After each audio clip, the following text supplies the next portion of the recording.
Meaning of Harlech. Harlech. Harlech.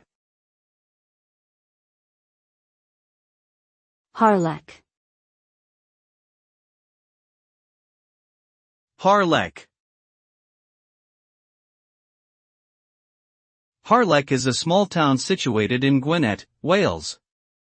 The name Harlech is derived from the Welsh language words hard, meaning beautiful, and lech, meaning rock. The town is famous for its medieval Harlech Castle, which was built in the 13th century by Edward I. The castle played an important role in Welsh history, featuring in the Wars of Welsh independence during the 15th century. Today, Harlech is a popular tourist destination, with visitors attracted to its beautiful scenery, rich history, and cultural heritage.